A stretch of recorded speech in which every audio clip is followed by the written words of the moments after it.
ব্যভিচার করেছে, ইমান ভেঙে যায়নি। ব্যভিচারের শাস্তি জাহান্নামে পুরার পরে যদি ইমান না ভেঙে অন্য কোনো আর অপরাধ না করে জান্নাতে একদিন আসবে। সুদ খেয়েছে, তার ইমান ভেঙে যায়নি, জান্নাত হারাম হয়নি তার জন্য। সুদের শাস্তি জাহান্নামে যতটুকু ভোগ করার ভোগ করে জান্নাতে আসার সুযোগ পাবে। চুরি করেছে, তার ইমান ভেঙে যায়নি। ঘুষ খেয়েছে, তার ইমান ভেঙে যায়নি, যতটুকু শাস্তি জাহান্নামে পুরার পরে জান্নাতে আসবে।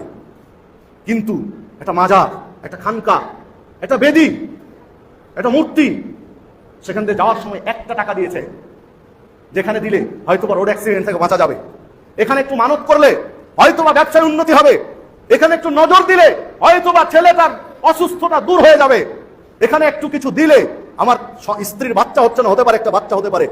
এইরকম কোন চিন্তা চেতনা নিয়ে, কোন রকমের ধরনের সামান্যতম চিন্তা নিয়ে একটি টাকা যদি মাজারে দেয়, তার ইমান ভেঙে গেছে। তারপর থেকে ইমান না পর্যন্ত ও সালাত করুক, সিয়াম পালন করুক, হজ করুক, জাকাত করুক, একটাও কাজে লাগবে না।